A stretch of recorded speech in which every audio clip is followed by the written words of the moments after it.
సంగారెడ్డి జిల్లా గుమ్మడితెల మండలం కొత్తపల్లి గ్రామానికి చెందిన బీఆర్ఎస్ నాయకుడు సంతోష్ రెడ్డిని మాజీ మంత్రి హరీష్ రావు పరామర్శించారు. ఖమ్మం జిల్లా వరద ముంపుకు గురైన ప్రాంతానికి మాజీ మంత్రి హరీష్ రావు మరియు వారి బృందం వరద బాధితులకు సహాయం చేసే కార్యక్రమంలో కర్రలతో రాళ్లతో జరిపిన దాడిలో హరీష్ రావుకు రక్షణగా నిలబడి తీవ్రమైన గాయాల పాలైన సంతోష్ రెడ్డిని మాజీ మంత్రి హరీష్ రావు పరామర్శించారు.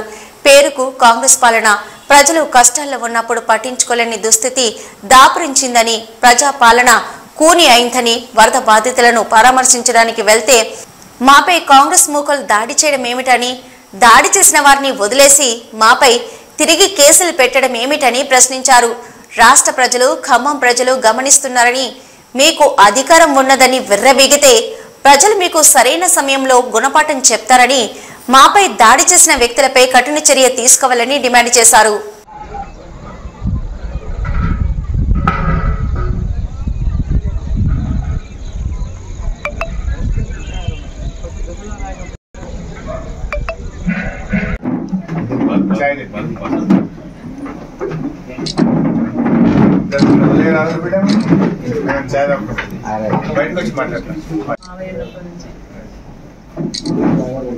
కష్టపడి మీటింగ్ ఎంత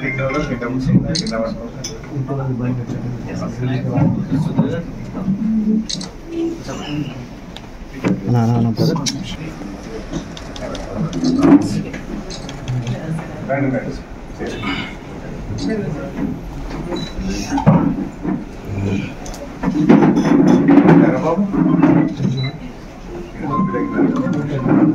సర్జరీ అవసరం ఉందా? సర్జరీ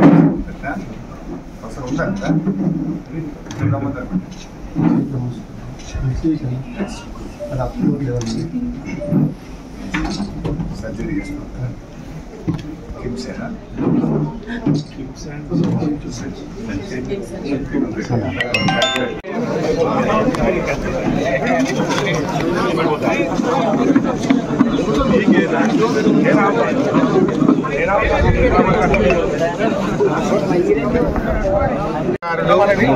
తమ్ముడు సంతోష్ రెడ్డి పైన మొన్న ఖమ్మంలో కాంగ్రెస్ పార్టీ గుండాలు దాడి చేయడంలో ఆయన కాలు ఫ్రాక్చర్ కావడం జరిగింది. తమ్ముడిని పరామర్శించడం కోసం మరి నేను, సునీతా లక్ష్మారెడ్డి గారు మేమందరం కూడా ఇక్కడికి వచ్చి ఆ తమ్ముడిని పరామర్శించాం. కాంగ్రెస్ ప్రభుత్వంలో పేరుకు ప్రజాపాలన, కానీ ఈరోజు ప్రజాస్వామ్యం కూని అయిపోయింది.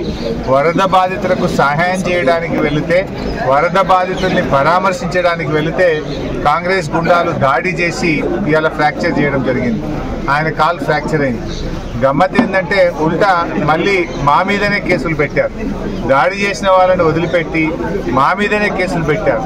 అంటే ఇది ప్రజాపాలన కాదు. ఇది ప్రజలకు న్యాయం, ధర్మం లేదు.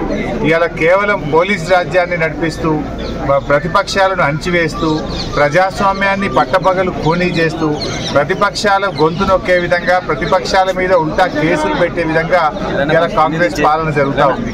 ప్రజలు గమనిస్తూ ఉన్నారు. వరద బాధితులకు సహాయం చేయడానికి, వారిని పరామర్శించడానికి వెళ్లిన బీఆర్ఎస్ నాయకుల పైన దాడి చేయడం, పైగా మళ్ళీ బీఆర్ఎస్ నాయకుల మీద కేసు పెట్టినటువంటి ఈ ప్రభుత్వ నైజాన్ని ఇవాళ ఖమ్మం జిల్లా ప్రజలు గమనించారు, రాష్ట్ర ప్రజలు కూడా గమనిస్తూ ఉన్నారు. ప్రజాస్వామ్యంలో ఇవి చెల్లవు. ఇవి మీరు అధికారం ఉందని మీరు చేస్తుండొచ్చు, కానీ దానికి తగిన ప్రతిఫలం మీరు అనుభవించక తప్పదు. సరి అయిన సమయంలో ప్రజలు మీకు గుణపాఠం కూడా చెప్తారు. పటాన్చెరు బీఆర్ఎస్ కి ఇన్ఛార్జ్ ఏమన్నా